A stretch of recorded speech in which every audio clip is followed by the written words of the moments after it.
최미경의 책다방 시간입니다. 최미경 작가와 함께합니다. 어서 오세요. 안녕하세요. 네, 오늘부터 석 주 동안 2025 포항시 원북에 선정된 도서를 소개해 준다고 하셨죠? 맞습니다. 오늘은 원북에 선정된 청소년 소설 음, 율의 시선을 가지고 나왔습니다.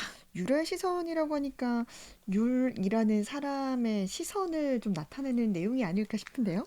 맞습니다. 주인공 이름이 안율이거든요. 예쁘네요, 네, 이름이. 안율인데 율은 친구들과 게임이나 축구하는 걸 즐기는 이게 그냥 보기에는 되게 평범한 네. 15살 소년이거든요. 다만 다른 사람들과 이렇게 시선을 마주친다 그러죠. 눈을 마주치기를 좀 두려워하고 음, 또 이렇게 마음속에는 인간관계라는 것이 모두 가식과 거짓이라고 생각하고 음, 있는 그런 소년이거든요. 네. 그리고 율은 자기 자신을 좀 만만하고 약한 애라고 항상 여기고 있으면서 함께 다니는 친구들과 적당히 이렇게 관계를 유지하면서 학교 생활도 그럼 그렇게 생활하는 게 학교 생활에 전혀 아무런 문제가 음, 없다라고 여겨왔던 그런 친구입니다. 네. 그런 율에게 어느 날 되게 독특한 소년 이 이도해를 만나게 음. 되거든요. 그러면서 이 율의 삶이 조금씩 달라지기 시작하죠. 네.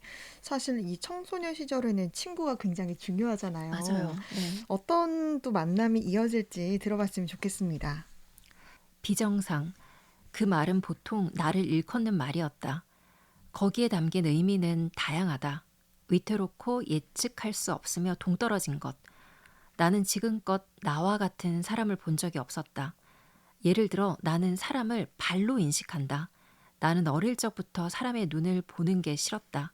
새까만 동공 너머에 비치는 마음이 꺼림칙했다. 차라리 발이 낫지. 사람과 대화할 땐 눈을 봐야지.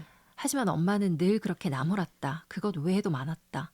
말할 때에는 입을 똑똑히, 걸을 때에는 등을 꼿꼿이 해야 했으며 헤어짐이 있다는 걸 알면서도 만남을 해야 했고 힘들어도 힘든 걸 숨기며 웃어야 했다.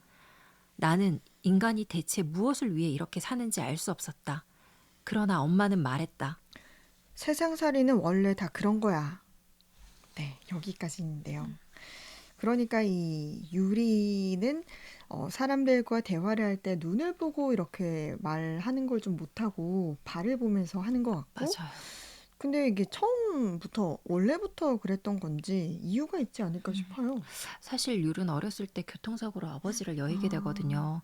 근데 이 횡단보도를 아빠랑 같이 걷다가 갑자기 차가 들어오는 바람에 이 아버지가 율을 밀치고 음, 교통사고를 당해서 네. 목숨을 잃게 되는데 그때 넘어진 자신과 이 사고를 당해서 이렇게 죽음과 가까이 가는 아버지를 사람들은 그저 이제 구경거리인 듯이 그냥 음, 지켜보기만 했기 때문에 그때 사람들의 시선을 율은 정말 너무 이렇게 끔찍하다고 생각을 하거든요. 네. 그 이후로 율은 다 이렇게 누구를 도와줘야 된다라는 거는 꼭 자기한테 이익이 있어야만 도와주는 게 그게 바로 음, 사람이구나라는 어떻게 스스로 그런 방패막을 하면서 음, 그렇게 살아오게 됐죠. 네. 그래서 자기도 절대 다른 사람을 돕지 않고 어떤 일이 있어서도 자기 이익에 뭐 반하는 이런 것들은 그 귀찮은 일들은 하지 하지 않고. 네. 않겠다라고 생각을 하죠. 그렇군요. 그런 유리가 이제 이도혜라는 친구를 만난다고 했잖아요. 네. 도혜가 어떤 친구일지 궁금해요. 그죠.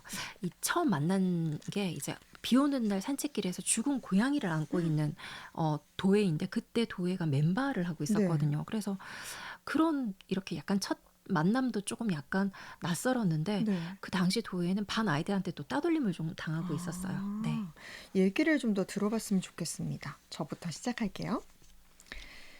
너 진짜 특이하다. 이도혜가 숨을 고르며 말을 꺼냈다. 특이하고 이상해. 이상한 사람, 그건 내가 하고 싶은 말이다. 이도혜는 나보다 더 이상한 사람이다. 이렇게 이상한 것도 예상할 수 없는 애는 처음이다. 나보다 네가 더 이상해. 아니, 네 쪽이 훨씬 더 이상해. 나랑 말을 섞는 것부터 그래. 왕따가 있으면 좋을 리 없다는 걸 알면서도 그러는 거잖아. 비정상적이야. 비정상이라는 말은 그리 좋은 뜻은 아닌데 이도혜는 그 단어를 꼭 칭찬처럼 내뱉었다. 이걸 기뻐해야 하는지 화를 내야 하는지. 있잖아, 난 그거 싫어해. 그거? 이도혜라는 이름. 그 이름 뒤엔 항상 안 좋은 말들만 따라 붙거든. 어떤 말? 죽어.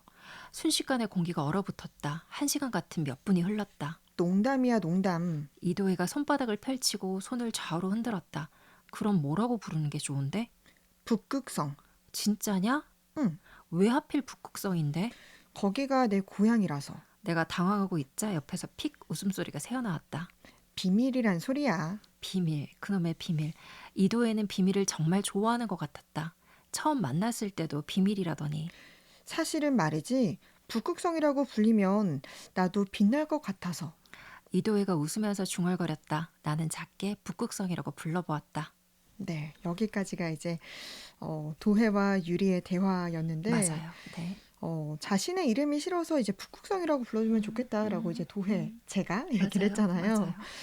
맞아요. 그러면 북극성 자체가 빛나기 때문에 그렇게 불리면 나도 좀 빛날 것 같다라는 말이 참, 좀 가슴 아프게 다가오기도 하고, 맞죠. 네. 음.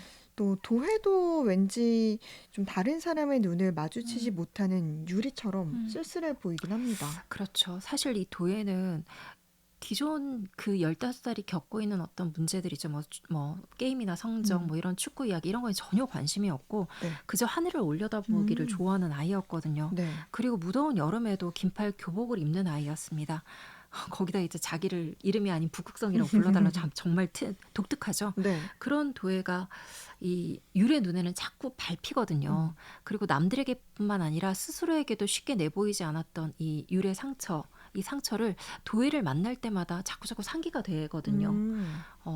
도대체 도예라면 자기가 겪은 이런 상처를 어떻게 대면했을까라는 그런 질문들도 이렇게 묻고 싶어지고요. 그러니까 이제 남에게뿐 아니라 스스로에게도 쉽게 내보이고 싶지 않은 상처라고 하면 유리 그 아버지가 사고를 당했던 그 상황을 말하는 거잖아요. 맞습니다. 그 상황에서 이제 내가 도희라면 어떻게 했을까 이걸 맞아요. 묻고 싶은 거네요. 네, 그 사실 율은 늘 그 사고가 자기 때문에 일어난 일이라고 아버지 대신에 자기가 죽었어야 된다고 이렇게 자책하고 죄책감이 굉장히 많거든요. 네. 그런 생각을 좀 많이 하기 때문에 아마 이 도예라는 독특한 아이에겐 이런 질문을 한다면 어떻게 대답했을까라는 그런 생각을 했던 것 같아요. 그럼 그 질문을 도희에게 하나요? 맞습니다. 오, 네. 그 부분을 한번 들어보겠습니다. 잘하는 거나 좋아하는 게 뭐냐면 네가 물어봤잖아. 나 거짓말 잘해. 재밌네. 재미있다는 말 한마디로 넘어갈 만큼 흔한 이야기를 했던가? 이도혜는 여기 한술 더 떠 내게 소설을 써보라는 말까지 남겼다. 소설? 그래, 소설을 써봐. 거짓말쟁이야말로 좋은 소설가가 될 수 있어. 나 같은 게 써봤자 읽어줄 사람도 없는걸? 그럼 내가 네 첫 번째 독자 할게. 그 말에는 한치의 꾸밈도 없었다. 이도혜는 어떠한 목적도 없이 나를 응원하겠다고 말하고 있었다. 네가 왜? 처음이 된다는 건 의미 있는 일이잖아. 의미, 효율도 이득도 아닌 희미한 응어리가 마음 깊은 곳에서 꿈틀거렸다. 제발 자기를 봐달라고 내게 칭얼거렸다. 있잖아. 맥락 없는 질문이란 걸 알고 있었다. 하지만 이도혜에게 줄곧 하고 싶었던 질문이었다. 너는 네 앞에서 사람이 죽으면 어떻게 할 거야? 식은땀이 흐르는 두 손을 쥐고 나는 초조하게 답변을 기다렸다. 이도혜는 잠깐 머뭇거리다가 대답했다. 잘 모르겠는데? 손에 힘이 풀렸다. 나는 이도혜에게 무슨 특별한 대답을 기대했던 것일까? 가슴에 눅신하게 늘러붙은 감정 덩어리들이 한 겹 두꺼워지는 것을 느끼고 있을 때였다. 아마 껴안아 줄 것 같아. 떠나는 길이 조금이라도 따뜻해지도록 안아줄 거야. 네. 껴안아 줄 것 같다라는 말이 정말 따뜻하게 느껴져요. 맞아요. 이 말을 들었던 유리가 좀 어떤 감정을 느꼈을까 궁금하네요. 지금까지는 이제 자신이 다른 사람의 어떤 도움의 손길을 찾아 헤맸다라고 생각을 한다면 그 이후부터는 그러지 말고 내가 아버지를 그냥 끌어안고 있었어야 끌어안아줬어야 되나 이렇게 뭐 자문을 좀 하게 되죠. 네. 하지만 그 중학생인 유리에게는 그 아버지의 죽음을 받아들이기가 너무 힘든 일이잖아요. 맞아요. 네. 정말 여러 가지 생각들이 들었을 것 같아요. 맞습니다. 그래서 이 소설을 쓴 김인서 작가는 작가의 말을 잠깐 살펴보면 네. 다른 사람을 이해하는 일은 정말이지 힘들다라는 이야기를 썼거든요. 하지만 역설적이게도 누군가는 자신을 또 이해해 주기를 바란다라고 하면서요. 특히 이 청소년기에는 더욱 그렇다면서 이 사실 청소년기가 아이와 어른 그 중간 어디쯤이잖아요. 그렇죠. 그래서 어떤 선택의 길도 많고 또 고민의 길도 음. 많은데 그래서 그런 아이들, 그런 청소년들한테 누군가의 손길을 기다린다라고 적어놨더라고요. 네. 정말 작가님께서 말씀하신 것처럼 이 바로 청소년 시기가 또 고민하기도 하고 또 이해받기를 바라며 이렇게 또 성장하는 시기가 아닌가 싶어요. 맞습니다. 진행자님은 청소년 시기 어떻게 똑똑하고 이렇게 말 잘 듣고 꿈이 많은 그런 소녀였나요? 그럼요. 꿈이 많고 말 잘 듣는 소녀였습니다. 작가님은요? 저는 되게 공상하는 걸 좋아했거든요. 음. 그래서 매일 끄적끄적 낙서하고 공상하고 막 그러는 음. 걸 되게 그러니까 막 모범생은 아니었던 것 같아요. 그러고 보니까 이 도혜가 또 유리에게 소설가가 돼보라고 말한 부분이 네, 있었잖아요. 맞습니다. 어떻게 될지 궁금해요. 좀 더 들어볼까요? 주인공이 너라고 생각하고 쓰는 건 어때? 네 소설에 너라는 사람을 섞는 거야. 평소에 생각하는 거나 지나간 감정의 단면 같은 것들 말이야.